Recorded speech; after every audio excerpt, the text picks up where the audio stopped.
Hello, and welcome back to the Navigating the Healing Path podcast with Maggie and Nikki. We are so excited to be back this week to be discussing the wonderful, mysterious, magical world of tarot decks and oracle decks, and to use them not only as tools to go inward and connect with how we are feeling and the things that we are processing in any given moment, but also as a tool to connect upwards and outwards with spirit, source, the universe, to receive divine guidance to help us align with our highest intended path, to continue moving forward with love and light and through our hearts. So yeah, we'll be exploring this great tool of divination and connection today. Thanks for sticking around.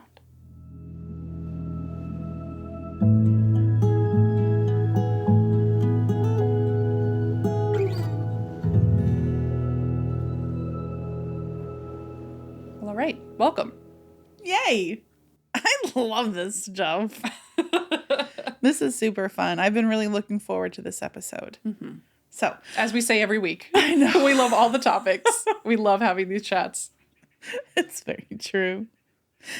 But as usual, before we get started, let's go ahead and drop in a little bit more into the present moment and using our breath as that anchor.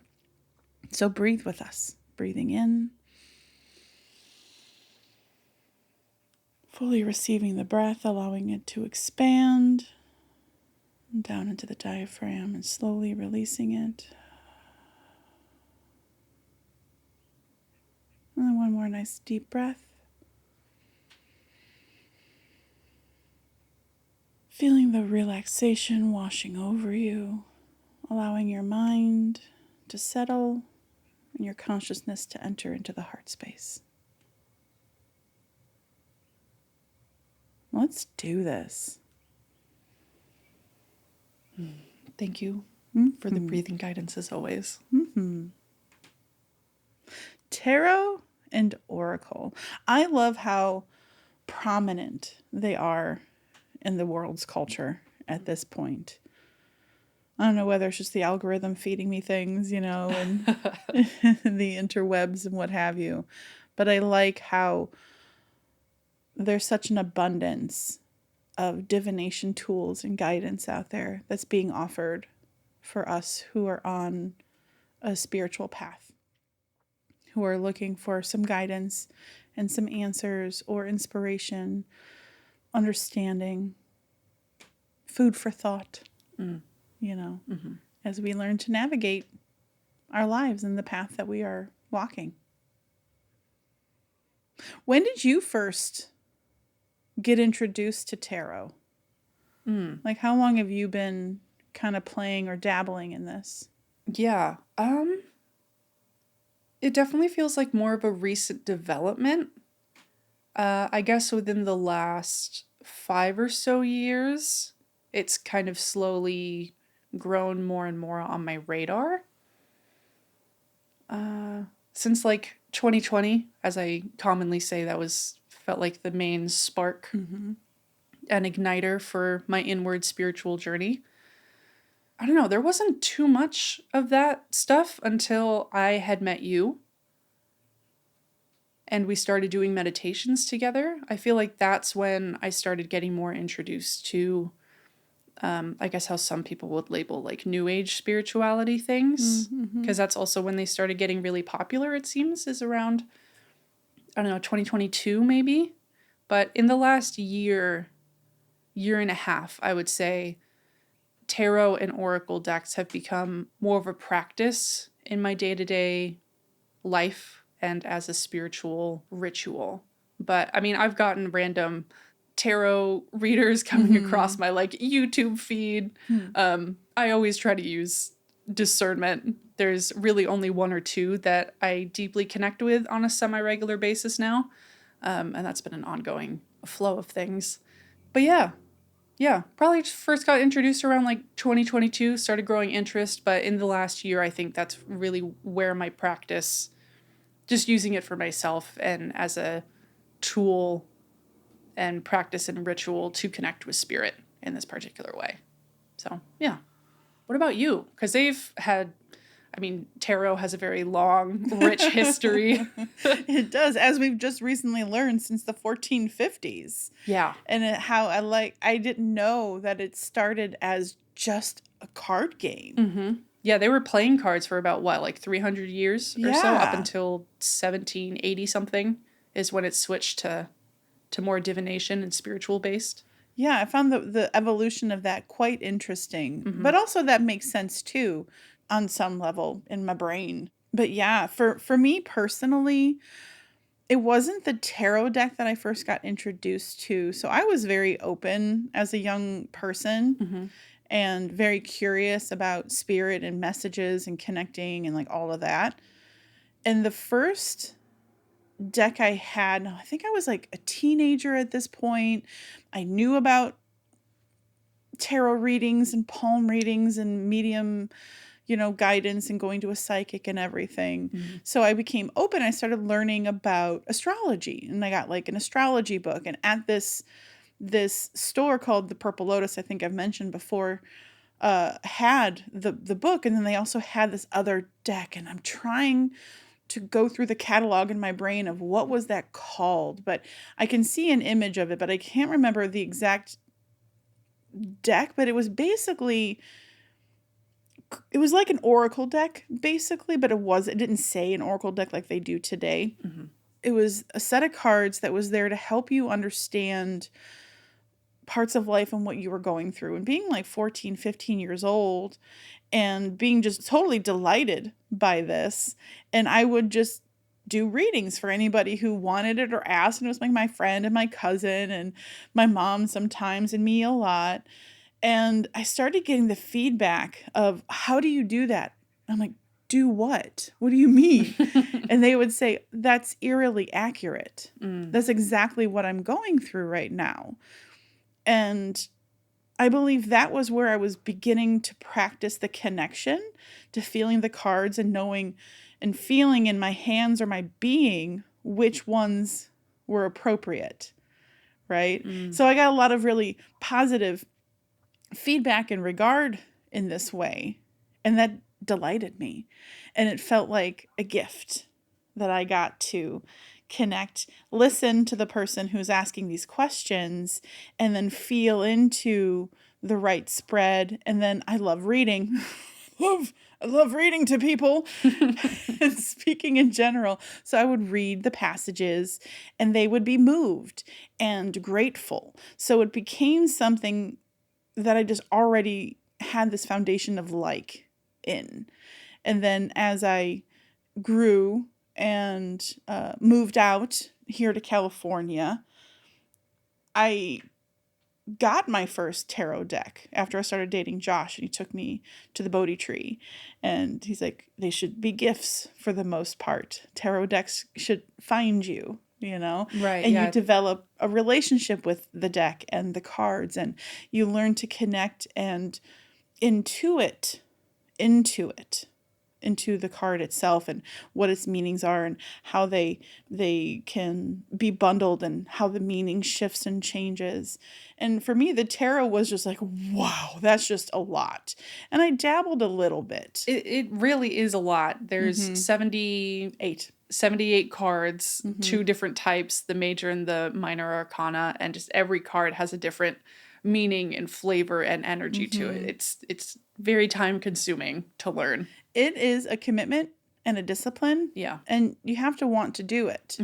So as much as I can appreciate all of that, it wasn't necessarily something that I felt the need to do. Yeah. For myself like that. Yeah. Not your medium. Right. I can still appreciate it because what I like about the tarot is how it's the human experience all in these 78 cards. Yeah. Yeah. This is what I like about it. Like, this is universal. This is structured. We all experience the range of emotions and situations are represented in this deck. And all the different combinations. So I find it really helpful and beneficial. And I have the utmost respect and regard for people that can read them amazing. Like it blows me away. But what I did notice was how much I was really drawn to oracle cards, because oracle cards are more they're less structured. They don't need to be 78. It could be 55. It could be 122 cards. They're more creative for the people that are channeling or receiving messages and creating these beautiful decks that are meant to inspire. Mm-hmm. Yes, exactly. To inspire, to help you reflect, to give you some guidance into work on your intuition, like whatever it is, like the theme of that deck is for those intentions, like whatever it is that you want to grow. Right. So I'm really delighted in the oracle cards, because it depends on what mood you're in or what you're focusing on, because I have a variety of oracle cards, but I also am really drawn to oracles just in general. Yeah. So I love the oracle decks that you have collected, or just the ones that have found you throughout your life. But yeah, they're all deeply, deeply beautiful, and so creatively and beautifully drawn and created. And each one really does have such a specific and like poignant energy to them. And it's really fun when you and I are both drawn to like an oracle reading, either like after we do these sessions or just whenever we're together in person for whatever reason, to feel into what energy of guidance we're drawn to today. And it's usually different. It's so fun to just have this spread of options of like, oh, I'm feeling into the energy of this one today. Oh no, maybe I want to get some guidance from the fairies or the ancestors and the angels, or the gateway of light activation deck. Like there's so many beautiful ones. There really are. Yeah, I love listening to the intuition of which one would be in my highest good today. Yeah. And it kind of depends on where you are. If you need guidance, you would maybe go to the angels and ancestors. If you're looking to activate something or reignite your creativity, or like work on that kind of growth stuff, then perhaps the gateway of light activation would be super fun. Or maybe you're feeling more spiritually curious and you go for the mystical shaman. Love that deck too. I know, me too. They're intentionally beautiful. Yeah. They are. They are meant to be. They're little pieces of art. 1000%. And they're so symbolic and meant to draw you in, to contemplate, to notice. So as a practice, because this is what we're talking a lot about in this particular season of our podcast, are ways to connect with ourselves and spirit and feel secure or comforted or validated. I know that a lot of times cards in a reading can bring validation to the things that you are already feeling, and you just sort of need that little nudge, which is why it feels so synchronistic and sometimes even serendipitous when you're looking at something and you feel like you know what you want to do, and then you pull cards and it tells you exactly what you felt that you wanted to do. Yeah. I really resonate with that. And just using, I guess we can open up the conversation to move down the path of maybe how we both use it. I don't know. There's just a whole beautiful array of like different ways that you can use the tarot and the oracle to connect in so many different fashions. So yeah, it's just like this big playground of learning how to connect and strengthening all these different tools and connections within us. So what was coming through as you were saying that was to play. I like how tarot cards were originally a game. And then, like humans, we have to assign purpose and meaning to things. or we want to, investigate and look under rocks and know how things are made and where we fit into everything. And one of the best and easiest ways to learn is to play.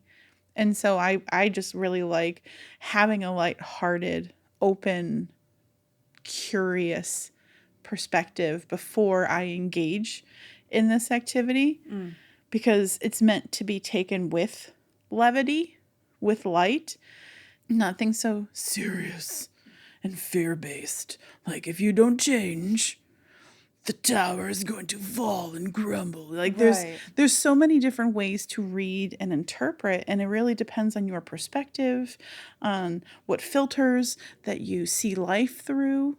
So learning to discern, one, who you receive messages from, making sure that they are in their heart and they're here to deliver messages of hope and guidance and inspiration, and understand that my understanding, this is mine and this is what has been offered to me and what has been reiterated in other mentors and spiritual leaders that I've heard and listened to.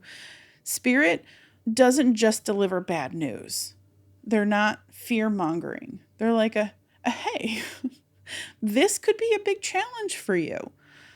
You can get through it, and here's a solution. Here's a way that you can do it.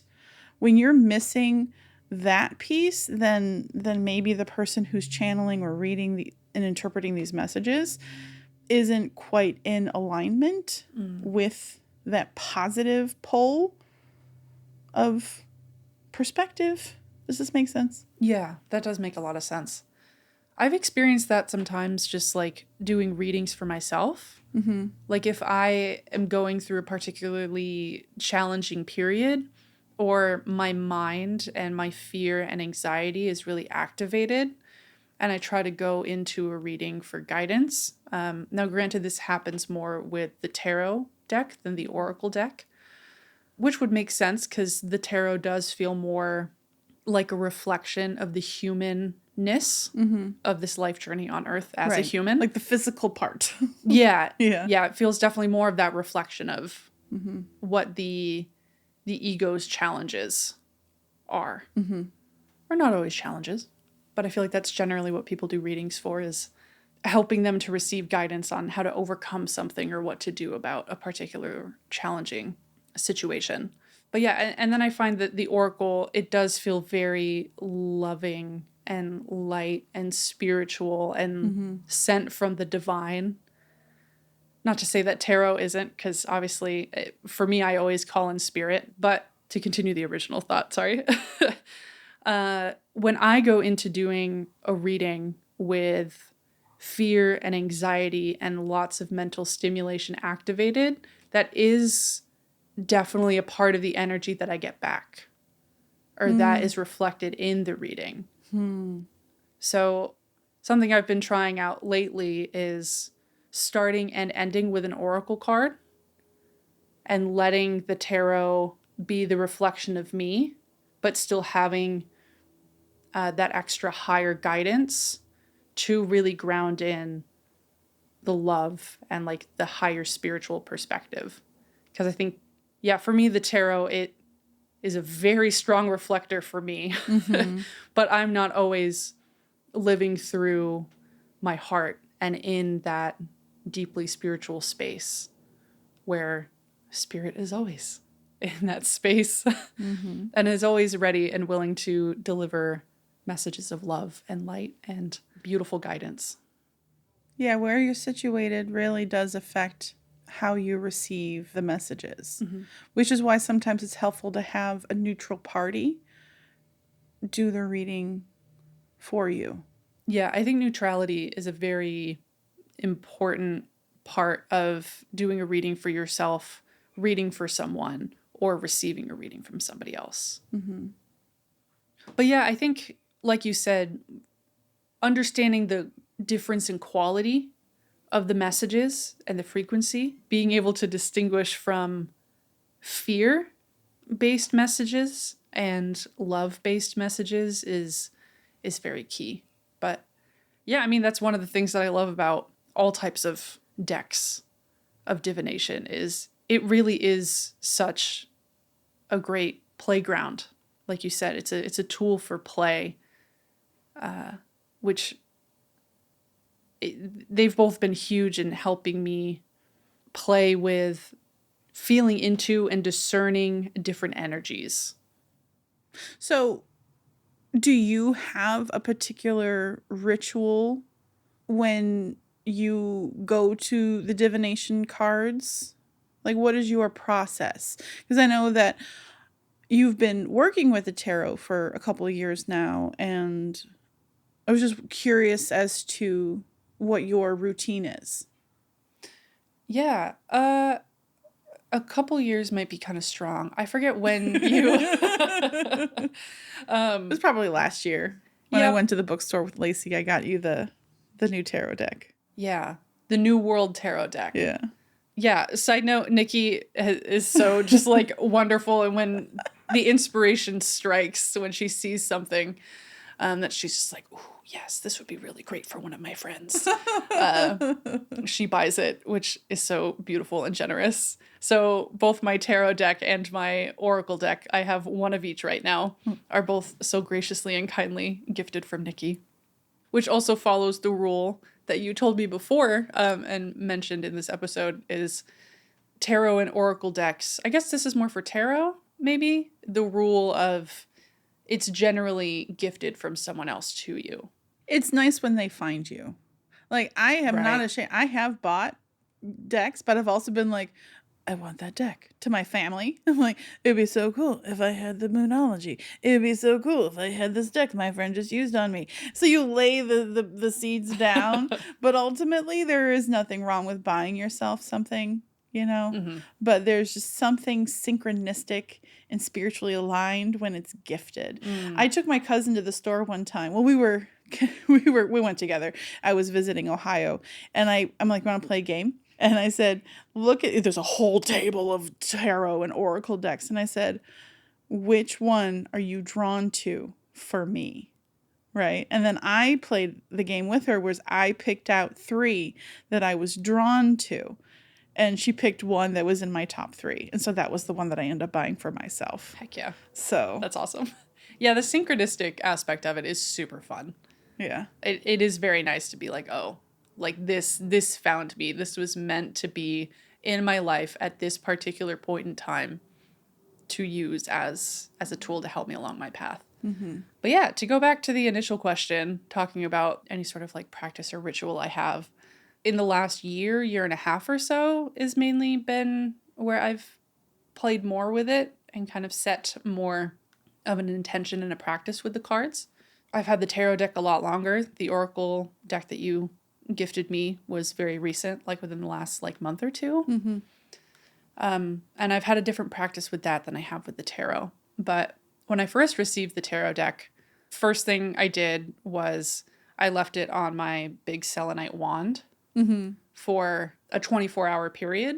Whenever I get any sort of new card deck or crystal or stone or rock or just like anything that I feel like holds spiritual, energetic frequencies, I find it important to clear, which I definitely got that advice from you and other people in our little group.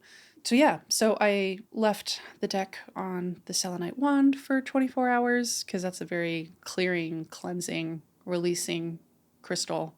So after I cleansed it on the wand, I did a Palo Santo clearing. I prefer Palo Santo in my home compared to sage. I feel like there's less smoke. It doesn't set off the alarms as much. And I love the smell. It's very beautiful. So I do like a smoke clearing. And then you had actually mentioned to me, like, to get acquainted with the tarot is shuffling the cards. And every single night you shuffle, you ask to connect, and then you ask to receive one card. So whichever one pops out, or if you want to like spread the cards out on a table or bed or something and then put your hand over and feel into it. I don't do that one as much anymore. I feel like I'm more pulled to the shuffling and kind of doing a series of different shuffles to see if anything falls out. That's my preferred method nowadays. But whatever card you're drawn to that you pull that jumps out, you take that card and you put it underneath your pillow and you sleep literally on it at night. Just to connect with the card after you read the message, if your deck comes with a guidebook. So tapping into the energy and sleeping on it and spending time with it. I admittedly did not do that process for all of the 78 cards. That's a lot. That's a big commitment. Very big commitment. And like you, I feel like I'm kind of more drawn to the Oracle, I think, more often. There's just something more accessible and simple with them, because the learning curve for tarot, I think, it's definitely more of a long-term journey. Yeah. Sorry, that was like the pre-answer to your question. But anywho, that was the beginning of working with the particular tarot deck that I have. But as for readings for myself, I usually try to ground and center myself before I do any reading. I haven't done a smoke cleanse in a while. I know some people say that it's important to like smoke cleanse with sage or Palo Santo every single reading. That might be more of an important practice for reading for others. Whereas with myself, I feel comfortable knowing that like my energy is very imbued in the cards, which I think is helpful for not only for it to be a accurate reflection of yourself right now, but also to help spirit connect with where you are. But I have a cloth wrap that I keep my cards in. So I set that down, put my deck on top, and sometimes I'll put some crystals if I'm drawn to them. There's usually amethyst around just to protect the energy and to protect the reading. And I'll usually start off with just a mental prayer, a protection prayer of nothing but love, light, and the purity of God is allowed within me and around me at all times. And then I'll drop into my heart and kind of hold the deck close to my heart or against my third eye and say just a prayer connection to spirit and just say, hello, angels, ancestors, guides, divine light beings, things of that nature. Thank you for being here with me today to connect with me through this particular deck, whichever one I'm using. Thank you for sending me messages of guidance so that way I can move forward on my highest intended path for the highest alignment and good of myself and those that I am connected with. So yeah, that's kind of the main thing. And then I just feel into the cards. I do some shuffling. I like to do a clearing knock on both sides of the deck, which hilariously we were meditating together the other day. That was hilarious. We were both drawn to having a card pulled, and we were using my Oracle deck, and I knocked the cards, but the deck was facing Nikki where she was sitting on the ground. And she just got hit with like this big wave of energy. She's like, careful where you knock that thing. I'm like, I am so sorry. So I knocked the energy down into the ground so that way the earth could absorb the energy. Again, sorry about that. It's fine. I thought at first I'm like, am I making shit up?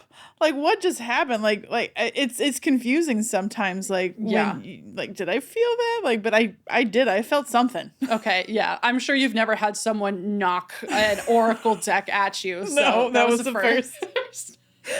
Yeah. Anywho, yeah, I'm going to be a lot more mindful about where I am knocking the energy now. But yeah, I learned that knocking it's a form of clearing the energy of the deck. So that way, whatever energy came out of you, that could have still been sitting inside of the cards and could affect the cards that are pulled. So it is important, I think, to do some sort of clearing, between readings, either like before or at the end of every reading, or both, whatever you're into. Oftentimes shuffling is also clearing as well. Oh, okay. That's true. I like to do a lot of shuffling. Yeah.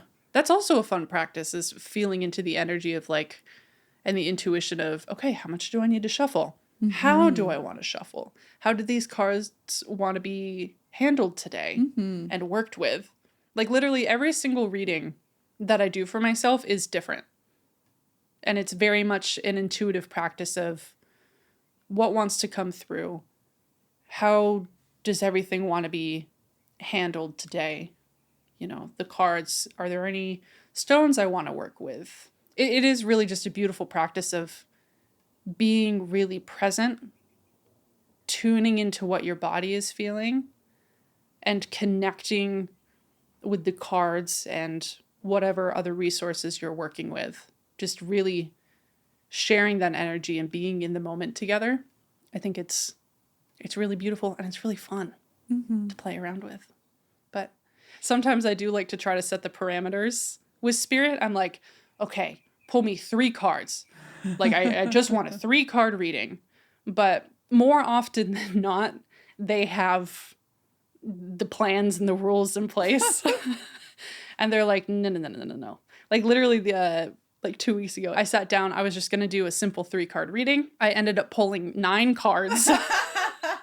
And that was just the tarot. I started with an oracle card, like I mentioned earlier, that I like to do now that I have an oracle deck, is start with 1 oracle card as like just the major overarching theme, and then I pull tarot cards.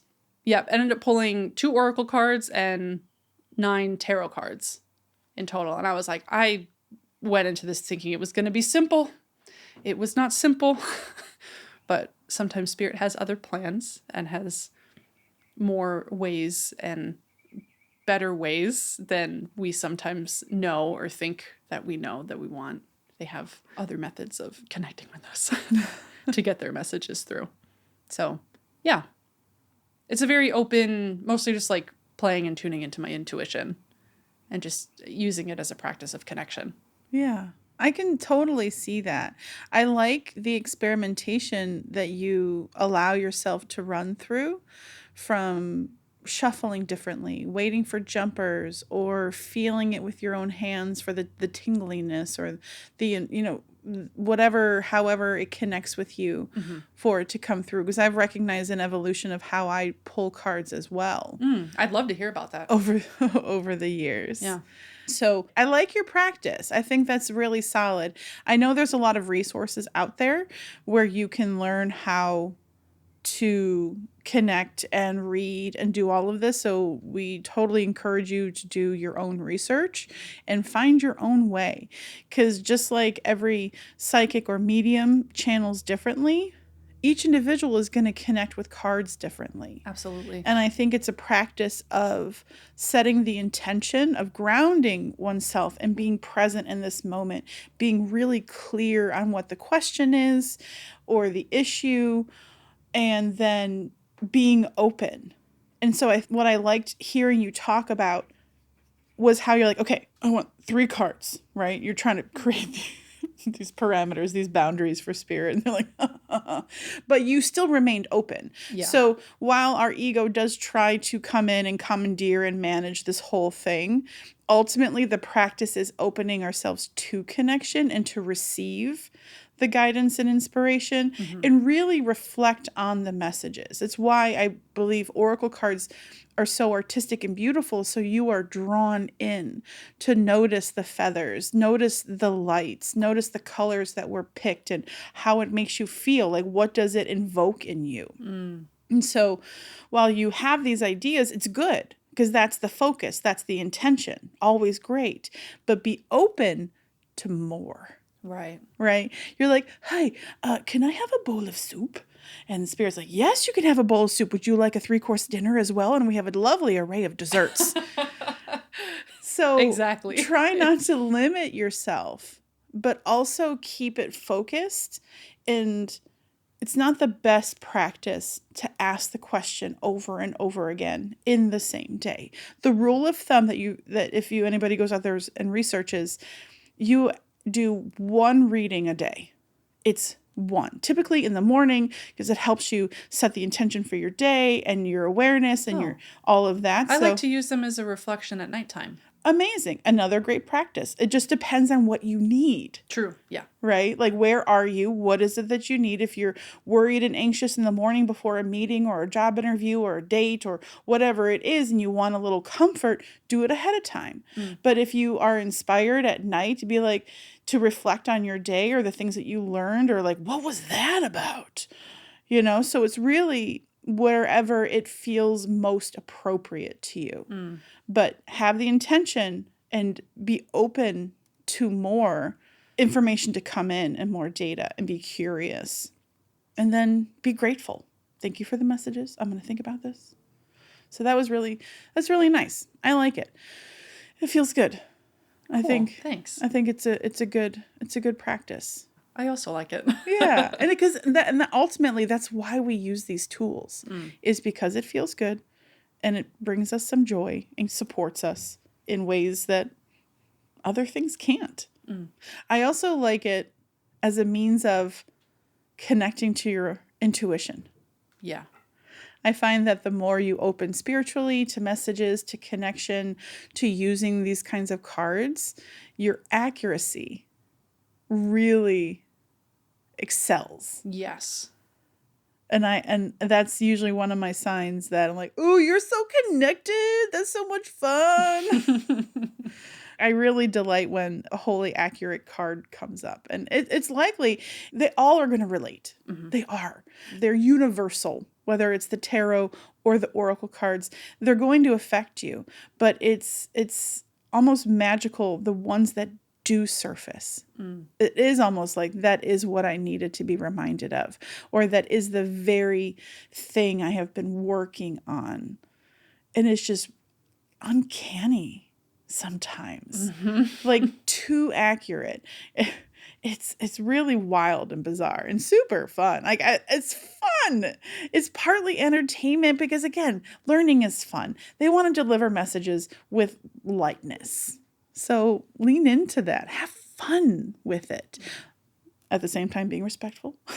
Oh, yeah. Of course. And very protected. Yes. And why we only connect to divine beings and our angels and our guides, because they do have the highest good at heart for us.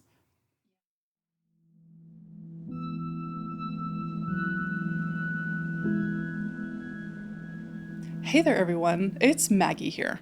I hope you're enjoying today's episode so far.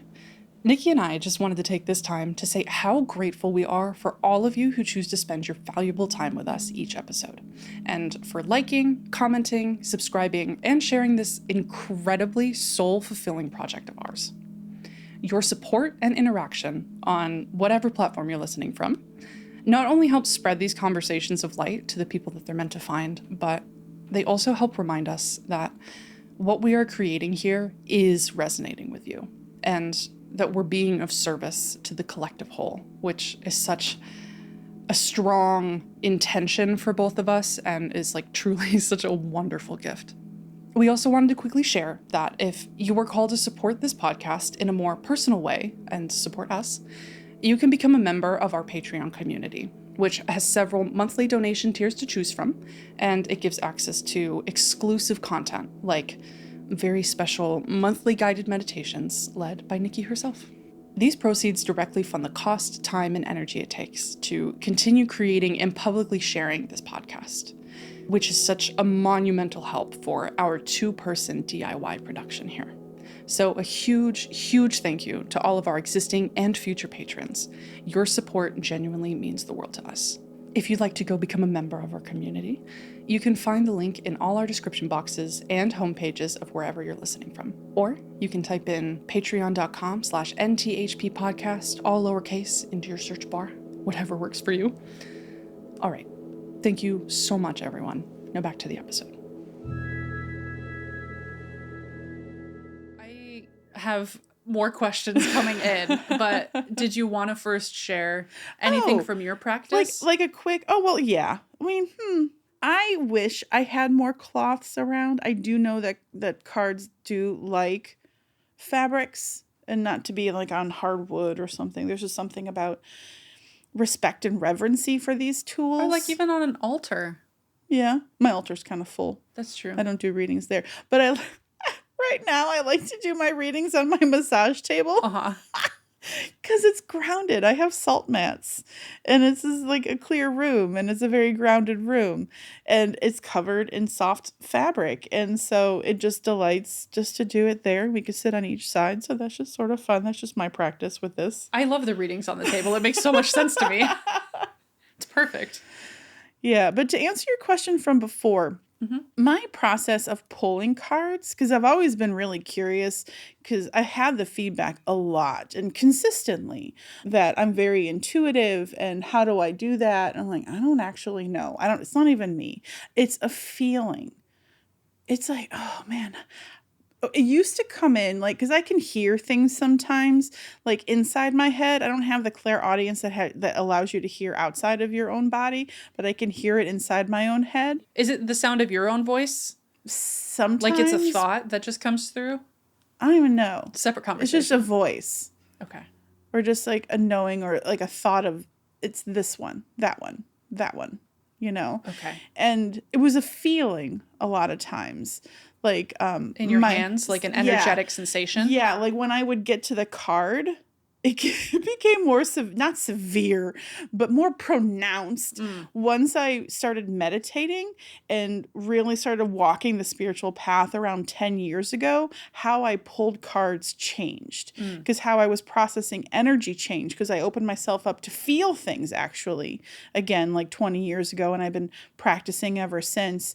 And so now it's almost like electricity like courses through me, and it kind of like my hands will move in this particular way that flicks or pulls it out, and like my whole body will like not shake but like a movement will go through my whole system. Yeah, if you watch me do that, it's really kind of weird. No, but it's so cool. When we first started working together and like the first few times that you pulled cards, I'm like, this is fucking magic. She's getting like a energetic wave and surge like up her spine. That's exactly what it felt like. Yeah, it started down and went all the way up my spine and like pulled like my arm just followed. It's fascinating. And I'm like, I guess that's the one. Yeah. And I put it down. And so that's just how it has evolved. So my pulling technique has evolved, and I have taught this to other people. Even my 11-year-old daughter, Zoe, she loves cards, and once in a while she'll ask to do a reading for herself or for me, and she's really good at pulling for me as well. Heck yeah! Like really intuitively connected. And so I asked, like, so what's your process? Like, what do you see? What do you feel? And she's the spread them out kind of person. Okay, nice. Right now, and then she'll just wave her hands over it, and she says she waits for it to turn bright. She says when she does the cards, she says it like glows in her mind a little bit. I know. That's so cool. Right? I'm getting like a little bit of a chill, like just talking about that. But it's just super fun. So there's no wrong way to do it, but it's learning to connect, right? This is why it's a good tool to feel into yourself. How do you connect? And you can't do this wrong, even if you can't feel it right away or know anything.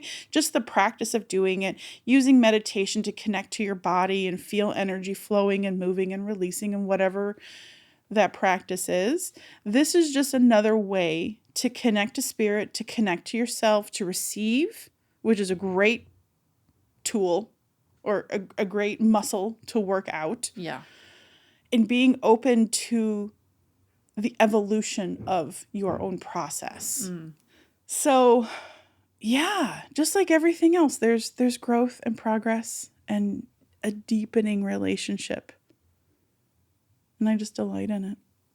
Yeah, me too. I really resonate with you experiencing the change and like the growth and progression of your reading and your understanding of your own system. Like that's also one of the main things I love about a personal tarot and oracle card reading practice is it really does help you to learn your own system, to like just play around with the different like clairs. Yeah. You know, it's like, do I see things visually like your daughter does? That's definitely not a gift that I have. I feel like I'm definitely more auditory. And recently I feel like I've been kind of getting more like energy sensations like you do in your hands. And I don't know if it's just like because I spend time with you and I probably mostly pull cards around you that I'm kind of tapping into the same thing, or just maybe spirit knows that I would resonate and connect with this. Because when you pull cards, seeing that it's a whole body reaction like makes me trust and know that what you're pulling is genuine, because it's not like some fake thing, like it's uncontrollable. Like it's just fascinating to watch. And I'm like, oh no, yeah, that's the one. My body is so dramatic sometimes. But it like I don't know. It just, to me, that screams like real, authentic, magical. And I love it. But yeah, since I've been doing this, like the more that I play around with it, the more that I'm like, oh, different things are coming online. Oh, my system wants to work in this way today. Like, oh, I'm hearing more things, but on a reading 2 weeks ago, I could have been feeling more things. Like there's just so much discovery and play to be had in this. Absolutely. And I think the most important takeaways when it comes to using oracle cards and tarot decks is to be grounded, to be clear in your question, be very not or just be open, right? Like general kind of terms, not so specific, because and timing is not important, because timing is a human thing.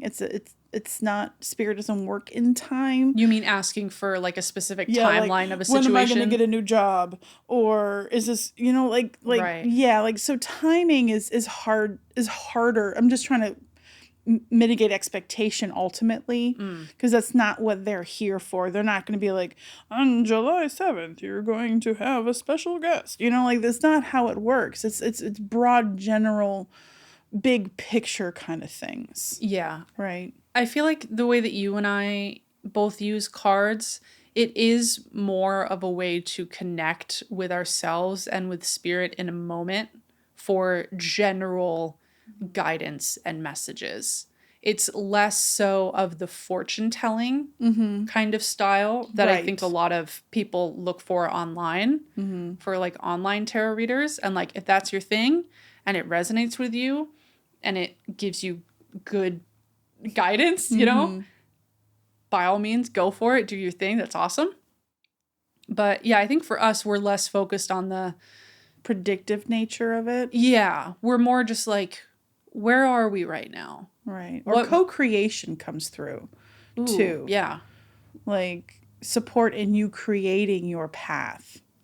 totally. Because that's what I really like about the cards is it's a spiritual tool, because if life is ultimately meaningless until we assign meaning or purpose to it, because that's really, I feel like, partly what we as humans are here for. This is a tool to help us focus our intention, our purpose, our fulfillment, and so that we can align ourselves in that path, so that we can then receive it, and then we can be of service and give to others, which is also giving to ourselves. So it's meant to help grow you. Yeah. And help you have comfort and inspiration or validation in your personal life. Agreed. Yeah. Yeah, it can get really interesting when you start playing with like the predictive stuff. I feel like that's when my ego gets more kind of like triggered or comes through more, and the messages and the energy of it feels it does feel very different when you're looking for like predictive things or like really coming in with like a very narrow specific question. It's like, am I supposed to marry this person? Yeah. But yeah, I think using it as like remaining open to whatever guidance spirit wants to share. That's what feels really good for me. Like usually I've kind of dropped, just from personal experience, kind of dropped okay, I have a specific question. Like, let me see what's happening here. Because it's also like reductive. And it's, like you said, I think it's kind of hard for spirit to communicate in that way. And our life is filled with endless, infinite possibilities of what could happen. Like nothing that comes through the cards too is set in stone. Like all of this, it also kind of comes back to the question of free will versus fate that we talked about with our friend Olivia on the podcast for our astrology conversation, bringing that into question. Because I think ultimately the cards really are there as a reflection of us and our energy in the moment. And we use this as a way to be open to loving guidance from spirit to help us make decisions. That's one way that you can use them. But ultimately, it's there to empower us and to help us feel into the energy of love and light to move forward in, I don't want to say like the most aligned way, but do you kind of know what I mean? Yeah. Like it is there to give us the opportunity to see from a broader perspective to bring more love into our life, more self-compassion, a deeper understanding of what's going on and how we can move forward. And like for me, it's usually in a more gentle, self-compassionate way.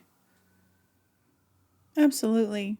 And I like it also for the possibility of seeing alternative outcomes Yeah. or opening yourself up to something new. Yes. Maybe a little scary, but ultimately if it makes you feel something or resonates somewhere inside, that's really what you're looking for, is the resonance. Does it resonate with you? Does it bring up emotion? I can't tell you how many times I've cried because I've pulled a card that reflected my genuine nature or the fear that I'm not that. And it's like, no, look, here you are. You are love. You are a light bearer. You are a healer. You are a visionary, whatever it was. And I'm like, but Emma, no. That's literally half of my readings. Is I'm like going through a really heavy like emotional time, or I'm doubting myself, and the card that they send me is one filled with so much love and encouragement that it's just like, really? Oh my God, okay. This is all I've ever wanted.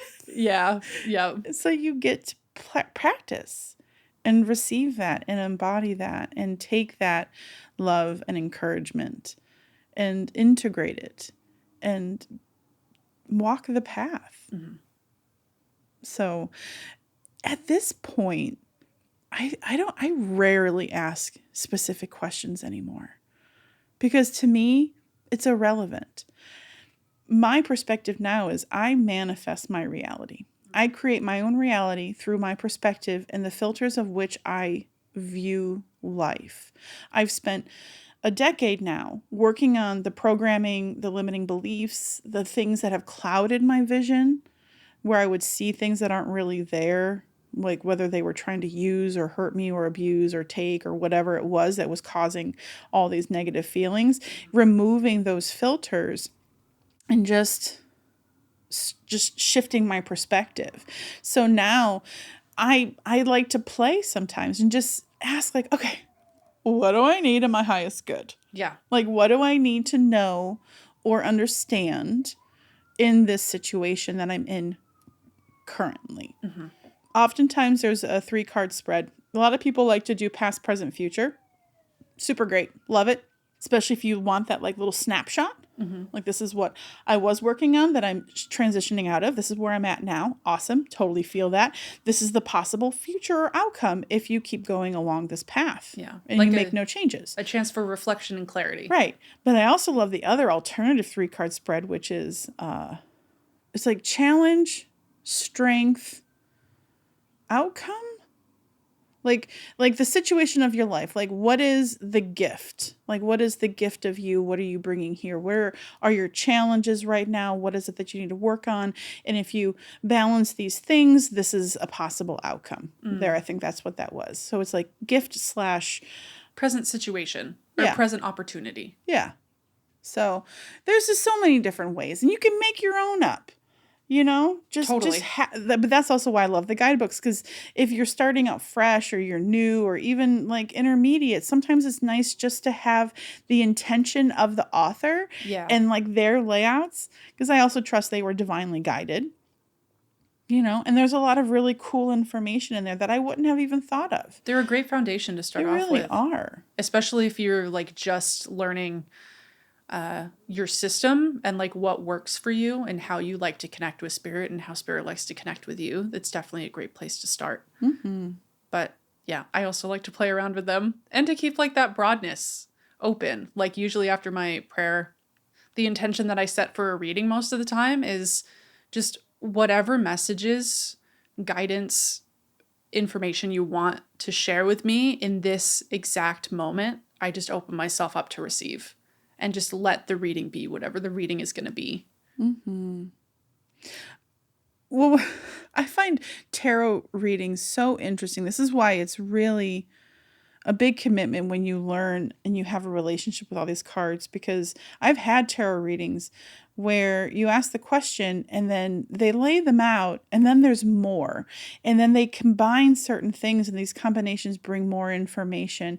And you can have like a whole pyramid and it's just a whole bunch of cards down there. And there might have been jumpers and there might have been, I'm going to take the bottom one. This is just sort of, again, like how you utilize the deck. So it like expands on, the reading itself can expand. Yeah. Which is really fascinating. But that's like with the tarot. I haven't seen oracle decks like that necessarily, but I do like to ask for like, okay, any like other little gifts at the end? Like one more, just one more little thing. And it's always fun to play with that too. Yeah. Something you said a couple days ago to me in regards to talking about the different energies within tarot and oracle, where it was like tarot feels kind of more head and mental based, but oracle decks feel more heart based. I forget which one of us said that, but we had a little chat about that. And now after having this conversation, I actually don't remember now. I feel like it's plausible that it could have come from either of us. Yeah. Because that resonated. Yeah, definitely. But yeah, like the head / physical and the oracle is like heart / spiritual and also feminine. Right? It feels like the oracle feels very feminine, whereas the tarot feels very masculine because the masculine is like there to like show you things and like help you see. It's dealing with the physical realm. Yeah.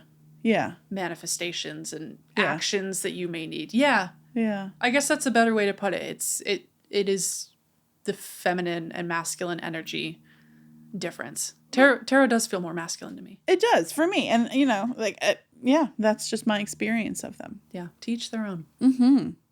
They both have their great purposes and insights. Yeah. Because I feel like tarot, too, you can also get a lot more specific with it. Yes. Where oracle does tend to be very broad and like thematic.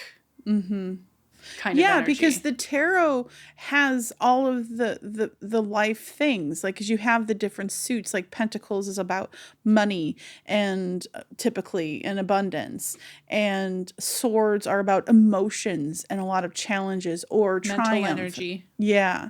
And then what is there? Cups. That's no, love. I'm sorry. Isn't Cups emotion? There's a lot of emotion, I think, in a lot of them. Swords, there's emotion in Swords. Cups to me were relationships and love predominantly. Okay. Yeah. And then Wands is, I just always think of magic. I don't know. This is why I don't do tarot readings. I have books. Yeah. We are not experts. Yes, we are not at all professional readers. But like you said before too, I mean, each of us is going to resonate with these tools in different ways. And we're going to have lots of different things that resonate with us and different things that come through our channel. Because every single reader is going to interpret the cards and the suits and their meanings in a different way than the next person. So I love that you and I have different understandings of the tarot suits. And, that is part of the beauty and the magic and the play of it, is that everybody is different because everybody has a different energy system and connection with spirit and source and the divine. Absolutely. All right. I'd say this conversation and episode is coming to a close here, but did you still want to close out today's episode with a fun little 1-card poll reading for our collective? Sure. So before we started recording the episode, I had asked, okay, what oracle deck are we drawn to today? And we both were drawn to the same one, which is usually very synchronistic and helpful. So we have picked The Angels and Ancestors Oracle Cards by Kyle Gray. Love Kyle Gray. Love his stuff. His cards deck. And some of his books. It's a lovely deck.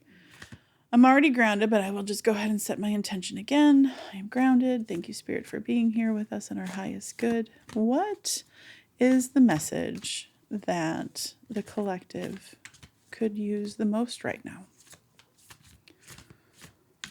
And so as you think and you shuffle, you think about what it is that you are asking for, and just sort of like I imagine the energy going into it, and then I wait. I either wait for a card to jump or I wait for my hands to turn on. But oftentimes I can start to feel the energy start to rise. That one, found it. Okay. Yes. So let's see here. Oh, this is fun. I love this. I pulled autumn. Release the old and rest. Is that a crow or a raven on it? It is. Let me pull out the book and see, because I love crows and ravens, and I love getting them in so readings. much. I love seeing them in the world, and I love connecting with them symbolically. Here it is. So here's the message. Release all of the pressure and expectation weighing you down. Shed it all so that you can recover before moving into a time of renewal. So about this card, autumn is when the trees are preparing for the long, cold winter and must let go of all the weight they are carrying in order to continue to grow and prosper. Sometimes you too just have to surrender an aspect of yourself in order to continue to grow and prosper. The raven on the autumn card shows that there is an opportunity to heal at this time. In Celtic animal medicine, the raven is the bird of healing and initiation. The healing it brings is a shift that allows you to move into a more powerful psychic space where you can be more aware of your needs and desires and be better supported. The extended message of this card is, you know what is heavy, what is holding you back. Is it a person, a situation, a dream? Like the trees letting go of their leaves and fruit in the autumn, it's time to let it go. When you hold on, you try to control reality, and that never works.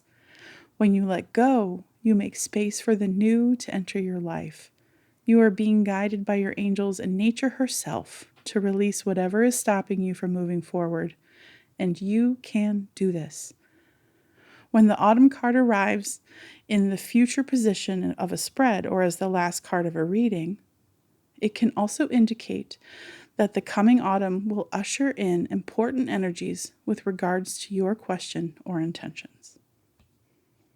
I feel like that's very appropriate and really resonates. Me too. A little bit from what happened today, but then just in general, with the broad scheme of things in the country, in the world, I think this is a really valid point. Yeah. So that's fun. Nice. Thank you, Spirit. Thank you, Nikki, for pulling that. Absolutely. What a delight. All right. Is there anything else that's within you, coming through you, that you want to share with our listeners today on this episode? These tools deserve respect and to be honored and reflected on. It's not a weapon. It's nothing evil. It's a tool to connect to yourself, to connect to your angels and guides for guidance and support. I really love it.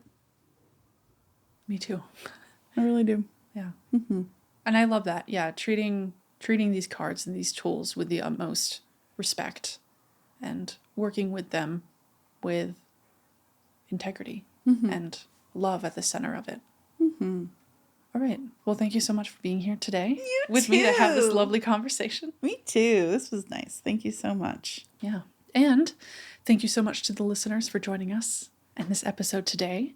If you would like to tune in to what we have coming out in 2 weeks for our next episode, we will be discussing mindful movement and embodiment with our first divine masculine guest. Indeed. One of Nikki's close friends I am most recently acquainted with, but I'm so excited for that conversation to unfold.